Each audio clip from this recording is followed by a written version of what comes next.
Hello दोस्तों, नमस्कार। मैं डीके सिंह आपको स्वागत करता हूं आपके अपने चैनल बोर्ड एग्जाम प्रिपरेशन में। तो दोस्तों, आज हम लोग यहाँ पे बात करने वाले हैं एक टॉपिक जिसका नाम है how to identify rational number and irrational number. ठीक है। तो दोस्तों, आज हम लोग यहाँ पे बात करने वाले हैं जिस टॉपिक में, वो बोर्ड एग्जाम के हिसाब से काफी इंपॉर्टेंट टॉपिक है ना। ये चाहे आपका कोई भी बोर्ड हो जाए, स्टेट बोर्ड होगा या सीबीएसई बोर्ड होगा, किसी भी बोर्ड के लिए ये टॉपिक बहुत ही इंपॉर्टेंट है। हमें सबसे पहले समझना पड़ेगा कि कोई गिवन नंबर हमारे पास है, वो रेशनल नंबर है या इरेशनल नंबर है। ठीक है। तो चलिए हम लोग सबसे पहले यहाँ पे बात कर लेते हैं कि रेशनल नंबर और इरेशनल नंबर होते क्या हैं।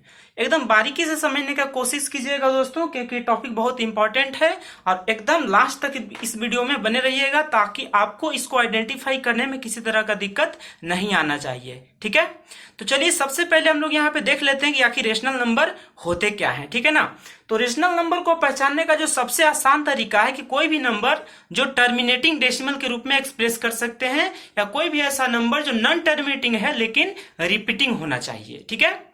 मैं यहाँ पे क्या बोल रहा हूं कि रेशनल नंबर का मतलब any number which can be expressed as terminating decimal and non terminating but repeating number. ये दो चीजें हम लोग को यहाँ पे सबसे पहले चेक करना पड़ेगा। ठीक है ना। तो चलिए मैं आपको यहाँ पे बता देता हूं कि आखिर कैसे हम यहाँ पे चेक करेंगे कि कोई भी गिवन नंबर टर्मिनेटिंग होगा या नॉन टर्मिनेटिंग होगा। ठीक है। तो सबसे पहले जो यहाँ पे हम लोग बात करने वाले हैं दोस्तों, बात करेंगे यहाँ पे टर्मिनेटिंग नंबर के बारे में। ठीक है ना, यानी टर्मिनेटिंग डेसिमल के बारे में। ठीक है ना। हम लोग यहाँ पे बात करने वाले हैं टर्मिनेटिंग डेसिमल के बारे में सबसे पहले। ठीक है।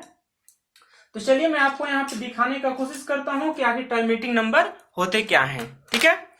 तो देख लीजिए, अगर मान लीजिए हमारे पास कोई नंबर आपके पास दिया गया है 2/10, ध्यान से एकदम देखिएगा। मान लीजिए अगर आपके पास कोई नंबर दिया गया आपके पास 2/10, तो 2/10 का मतलब क्या होगा 0.2। ये देखिए टर्मिनेट कर गया, मतलब ये टर्मिनेटिंग नंबर है। ठीक है। अगर मान लीजिए कोई दूसरा नंबर आपके पास यहाँ पे दिया गया है 2/5 दिया गया है। ठीक है ना। अगर कोई दूसरा नंबर आपके पास 2/5 दिया गया है तो हम इसको क्या कर सकते हैं, 2 से अपर भी मल्टीप्लाई और 2 से डिनोमिनेटर में भी मल्टीप्लाई करेंगे, है ना। तो नंबर आपको क्या मिलने वाला है यहाँ से, ये नंबर आपको मिल जाएगा 2 2 जा 4 और 5 2 जा 10, यानी 0.4। ये भी देखिए आपका टर्मिनेट कर गया है कि नहीं। तो इस तरह से कोई भी नंबर अगर आपको मिलता है जो कि टर्मिनेटिंग डेसिमल के रूप में आप उसको एक्सप्रेस कर सकते हैं, वो नंबर क्या कहलाएगा, रेशनल नंबर कहलाएगा। ठीक है। ये बात आपको समझ में आ गई। चलिए अब हम लोग यहाँ पे बात करते हैं दूसरे नंबर जो कि नॉन टर्मिनेटिंग है लेकिन रिपीटिंग होगा। ठीक है ना। ऐसा कोई भी नंबर जो टर्मिनेटिंग है वो भी आपका रेशनल नंबर होगा, लेकिन ऐसा कोई भी नंबर जो नॉन टर्मिनेटिंग है लेकिन रिपीटिंग है तो वो भी आपका रेशनल नंबर होगा। ठीक है ना। तो चलिए उसको हम लोग यहाँ पे समझ लेते हैं। मान लीजिए हम लोग यहाँ पे एग्जाम्पल ले लेते हैं। ये जो मैंने एग्जाम्पल यहाँ पे दिखा रहा था आपको, ये था टर्मिनेटिंग डेसिमल के लिए। ठीक है। और अब मैं जो एग्जाम्पल यहाँ पर लेकर दिखाऊंगा वो क्या दिखा रहा हूं, non terminating but repeating number. ठीक है ना। तो मान लीजिए आपके पास क्या दिया गया है, 2/3 दिया गया है। इसको आप क्या लिखेंगे, इसका मतलब क्या है कि आपको 3 से 2 को डिवाइड करना पड़ेगा। तो क्या लिखेंगे यहाँ पे, 3 0 जा 0, है ना। ऐसा करेंगे आप तो यहाँ पे क्या आ जाएगा 2, यहाँ पे आ जाएगा 0, यहाँ पे पॉइंट लगेगा।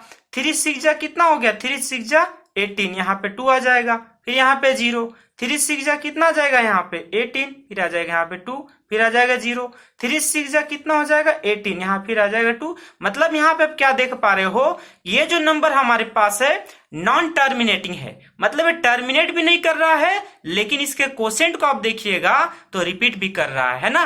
तो ऐसे सारे नंबर आपके क्या कहलाएंगे, रेशनल नंबर कहलाएंगे। यानी 2/3 हमारा रेशनल नंबर है, लेकिन किस कैटेगरी का, non terminating but repeating number, repeating decimal का। बात समझ में आ गया, यहां तक कोई दिक्कत नहीं है। चलिए तो यहाँ पे हम लोग रेशनल नंबर को मैंने बताया आपको कि कोई भी नंबर जिसको हम लोग टर्मिनेटिंग डेसिमल के रूप में एक्सप्रेस कर सकते हैं, या नॉन टर्मिनेटिंग नंबर होते हुए भी वो नंबर रिपीटिंग होना चाहिए। ठीक है ना, जैसा कि मैंने आपको यहाँ पे दिखाया। ऐसे बहुत सारे नंबर हो सकते हैं, जैसे मान लीजिए आप 1/9 लिखेंगे तो क्या आ जाएगा 0.999, ऐसा करके ये भी रिपीट कर जाएगा, है कि नहीं। मान लीजिए यहाँ पे आप कितना ले लेते हैं, यहाँ पे ले लेते हैं आप 10/3 ले लेते हैं, तो ये भी नंबर क्या हो जाएगा आपका 3.3333 ऐसा करके रिपीट करेगा। ठीक है ना। तो ये नंबर भी आपके क्या कहलाएंगे, रेशनल नंबर कहलाएंगे। ठीक है।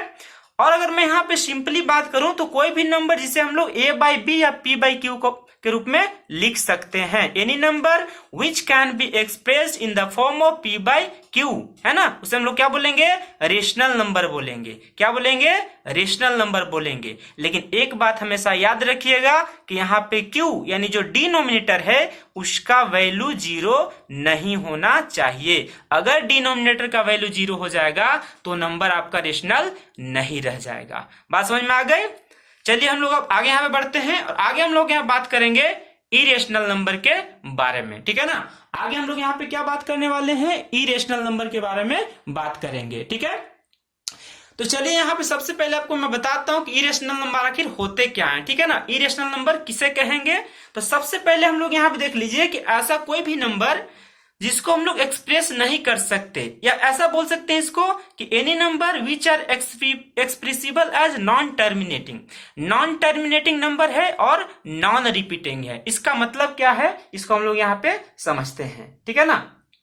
मान लीजिए कोई नंबर आपके पास यहाँ पे दिया गया है 0.011, या मान लीजिए इसी को दिया 0.111, हो सकता है 0.11111, इस टाइप से। अब देख रहे हैं यहाँ पे नंबर आपका जो है यहाँ पे टर्मिनेट भी नहीं हो रहा है और ये नंबर आपका रिपीट भी नहीं हो रहा है। तो ऐसे सारे के सारे नंबर क्या कहलाएंगे, इरेशनल नंबर कहलाएंगे। अगर मैं दूसरी एग्जांपल यहाँ बात करूं तो हो सकता है यहाँ पे 0.13113111311111 एंड सो ऑन, ऐसा आप कह सकते हैं। ये सारे नंबर आपको क्या दिखाई दे रहे हैं, नॉन रिपीटिंग है और नॉन टर्मिनेटिंग भी हैं। तो ये सारे नंबर क्या कहलाएंगे, इरेशनल नंबर कहलाएंगे। बात समझ रहे हैं। चलिए अब हम लोग यहाँ पे और एग्जाम्पल भी ले सकते हैं। मान लीजिए कोई एग्जाम्पल हो सकता है 0.3434732195, ऐसा कोई भी नंबर हो सकता है जो टर्मिनेट भी नहीं करेगा और नॉन रिपीटिंग भी होगा। नंबर कोई रिपीट भी नहीं कर रहा है और टर्मिनेट भी नहीं हो रहा है,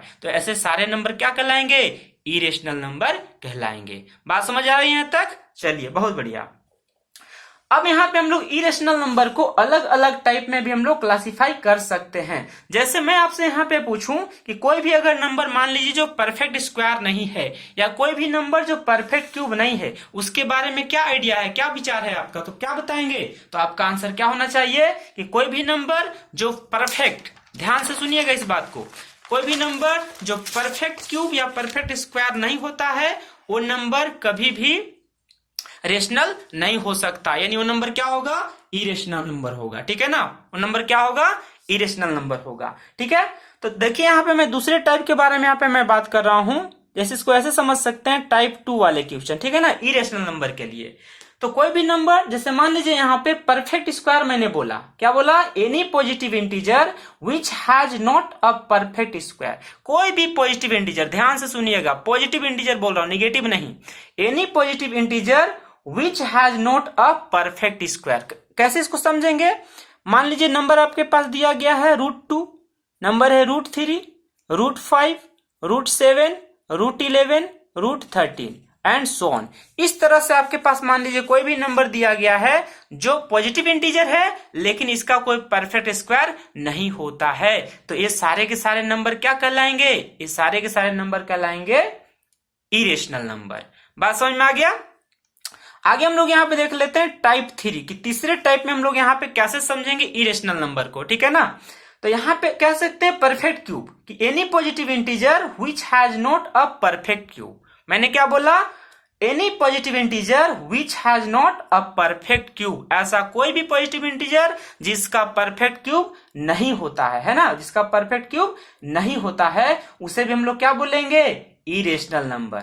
बात समझ में आ गया। जैसे मान लीजिए आपके पास कोई नंबर ऐसा हो सकता है, मान लीजिए आपके पास 6 दिया गया है, इसका क्यूब रूट बोल दिया। मान लीजिए आपके पास 7 दिया गया है, इसका क्यूब रूट बोल दिया। अगर मान लीजिए आपके पास कोई नंबर हो सकता है यहाँ पे 11, इसका क्यूब रूट बोल दिया। तो ये सारे के सारे नंबर क्या है दोस्तों, इरेशनल नंबर है। बात समझ में आ गया ना। तो दूसरा टाइप यहाँ पे हो गया, परफेक्ट स्क्वायर जो नहीं होगा उसके लिए बात करेंगे, और तीसरा क्या हो गया, जो परफेक्ट क्यूब नहीं होगा उसके लिए भी हम लोग बात कर लेंगे। ये दोनों का दोनों टाइप हमारा क्या यहाँ होने वाला है, इरेशनल नंबर। और जैसे कि मैंने पहला टाइप में पहले ही बता दिया हूं कि यहाँ पे जो नंबर होगा नॉन टर्मिनेटिंग नॉन रिपीटिंग होगा तो भी इरेशनल नंबर आएगा। बात समझ में आ गया।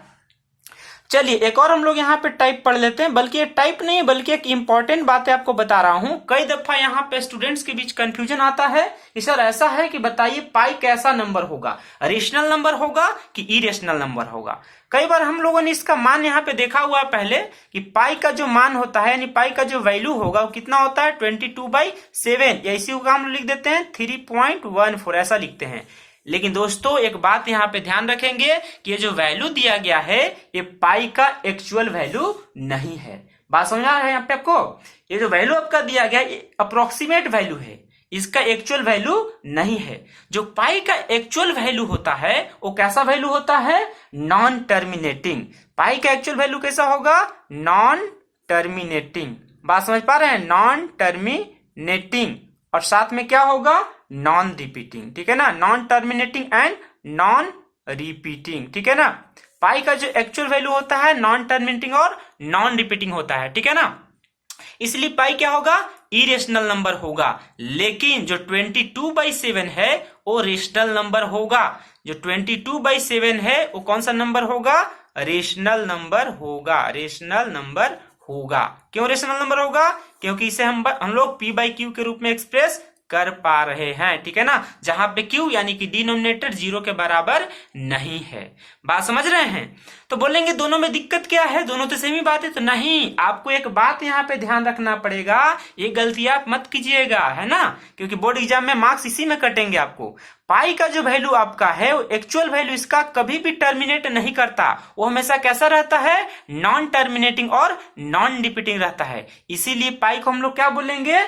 इरेशनल नंबर बोलेंगे। बात समझ पा रहे हैं? हम लोग कैलकुलेशन को आसान बनाने के लिए इसका अप्रोक्स वैल्यू 22/7 या फिर 3.14 लेते हैं। बात समझ पा रहे हैं ना? इसीलिए यहाँ पे कंफ्यूजन नहीं आना चाहिए। जब भी बोलेगा कि पाई कैसा नंबर है तो हमेशा बोलेंगे इरेशनल नंबर, और जब पूछा जाएगा कि 22/7 क्या है तो क्या बोलेंगे? Rational number. बात समझ में आ गया?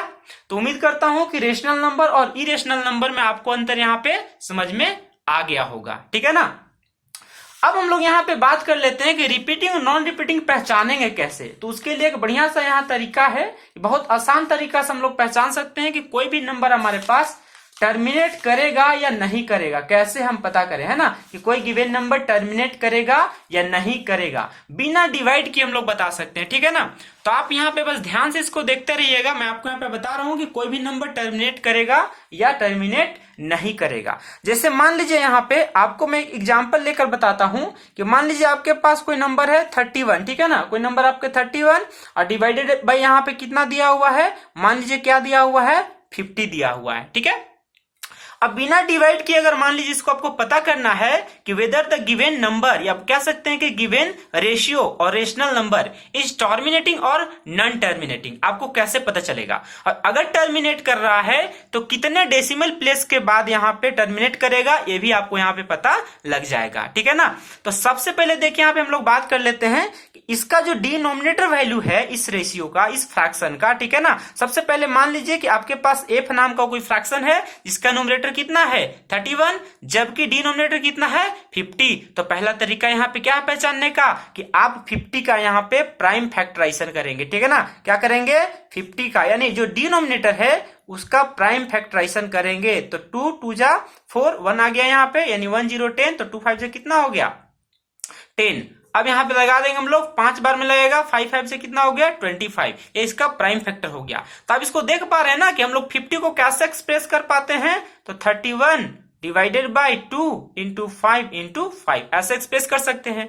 या इसी को मान लीजिए आपको एक्सप्रेस करना होगा तो क्या लिखेंगे यहाँ पे? 31, इसको लिखेंगे 2 raised to the power 1, और इसको क्या लिखेंगे? 5 raised to the power 2। ठीक है ना, अब मान लीजिए यहाँ पे 2 का पावर कितना है? यहाँ 1 है, जबकि 5 का पावर कितना है? 2 है। अगर ध्यान से यहाँ पे देखेंगे तो मैक्सिमम पावर यहाँ पे क्या दिखाई दे रहा है? 2, और मिनिमम पावर कितना है? 1। तो दोनों का पावर मान लीजिए आपको बराबर करना है तो 2 से नीचे भी मल्टीप्लाई करना होगा डिनोमिनेटर में भी, और 2 से मल्टीप्लाई ऊपर भी करना होगा न्यूमरेटर में भी। ठीक है ना, तो आइए हम लोग अगला स्टेप में बात करते हैं। यहाँ पे 31, यहाँ पे क्या था? 2 लिखा हुआ था, 2 से अगर यहाँ मल्टीप्लाई करेंगे तो 2 से ऊपर भी मल्टीप्लाई करना होगा, और पहले से देख पा रहे हैं यहाँ पे 5 का स्क्वायर है, 5 इंटू 5 5 का स्क्वायर है। ठीक है ना, तो आगे हम लोग यहाँ बात करेंगे तो क्या हो जाएगा? 31 2 जा कितना होता है? 2 और 2 यहाँ पे 4 हो जाएगा, तो इसको क्या लिखेंगे 2 रेज टू द पावर 2 और इसको लिखेंगे 5 रेज टू द पावर 2। ठीक है ना। तो बेसिक अलजेब्रा का जो रूल यहाँ पे पढ़े हैं उसके हिसाब से यहाँ पे हम लोग बात करने वाले हैं कि जब हमारे पास बेस अलग अलग होते हैं जबकि पावर आपका सेम होता है तो बेस को हम लोग क्या करेंगे मल्टीप्लाई कर देंगे। तो अगला स्टेप क्या आ जाएगा 2 into 5 whole raise to the power 2। ठीक है ना। तो ये आपका नंबर क्या आने वाला है 62 डिवाइडेड बाई 2 into 5 कितना हो जाएगा 10 और 10 का पावर कितना है 2 है। ठीक है ना।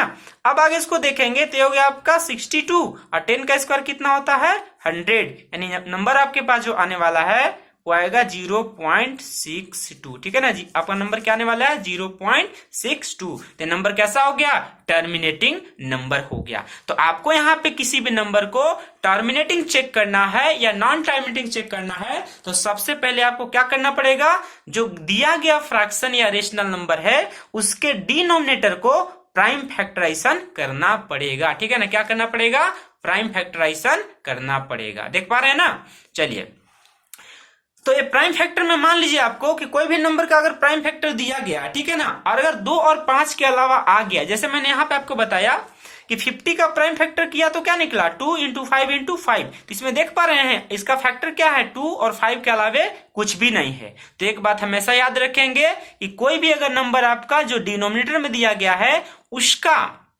फैक्टर करने पे 2 और 5 के अलावा कोई नंबर अगर नहीं आ रहा है मतलब सीधा बोल देंगे आप कि जो गिवन रेशनल नंबर है वो टर्मिनेटिंग हो जाएगा। क्या हो जाएगा टर्मिनेटिंग हो जाएगा। ध्यान से इस बात को एक बार और सुन लीजिए कि कोई भी नंबर अगर दिया गया है रेशनल नंबर है ठीक है ना तो आपको उसे पता करना है कि टर्मिनेटिंग है या नॉन टर्मिनेटिंग है। तो सबसे पहले आपको उसके डिनोमिनेटर को फैक्टराइज करना पड़ेगा प्राइम फैक्टर से। ठीक है ना प्राइम फैक्टराइजेशन मेथड से। उसके बाद अब क्या चेक करेंगे कि उसका जो फैक्टर दिया गया है वो 2 और 5 के अलावे है या नहीं है।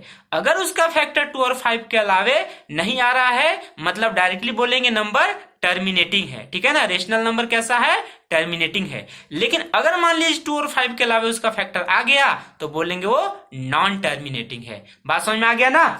तो इस वीडियो में हम लोगों ने यहाँ पे क्या सीखा हुआ है कि कैसे हम लोग यहाँ पे आइडेंटिफाई करते हैं कि कौन सा गिवन नंबर टर्मिनेटिंग है और कौन सा नंबर नॉन टर्मिनेटिंग है। बात समझ में आ गया। तो चलिए थोड़ा सा मैं इस वीडियो को वापस आपको यहाँ पे मैं दिखा देता हूँ कि जो भी हम लोग यहाँ पे भी बात किए हुए हैं उसी को यहाँ पे मैं दिखा देता हूँ। ठीक है ना।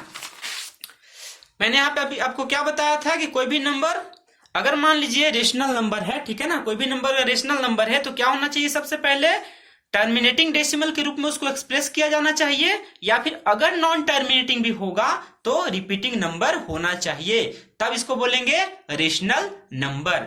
लेकिन अगर इरेशनल नंबर हो गया तो उसके लिए क्या है कि कोई भी नंबर जो नॉन टर्मिनेटिंग होगा और नॉन रिपीटिंग भी होगा वो नंबर क्या कहलाएगा आपका इरेशनल नंबर कहलाएगा। ठीक है ना।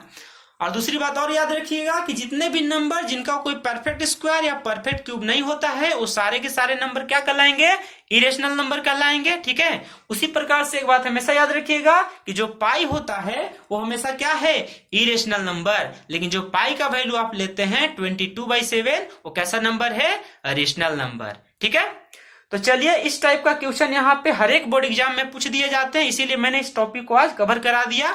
अगले वीडियो में हम लोग मिलते हैं किसी नए टॉपिक के साथ। और याद रखिएगा कि मैं जिस टॉपिक को लेकर आऊंगा वो टॉपिक एकदम कंप्लीटली एकदम टोटली बोर्ड एग्जाम पे बेस्ड होगा चाहे वो कोई भी बोर्ड एग्जाम है स्टेट बोर्ड है सेंट्रल बोर्ड में सीबीएसई बोर्ड है या आईसीएसई बोर्ड है कोई भी बोर्ड होगा हर एक बोर्ड के हिसाब से मैं डायरेक्टली क्वेश्चन लेकर आऊंगा। ठीक है ना।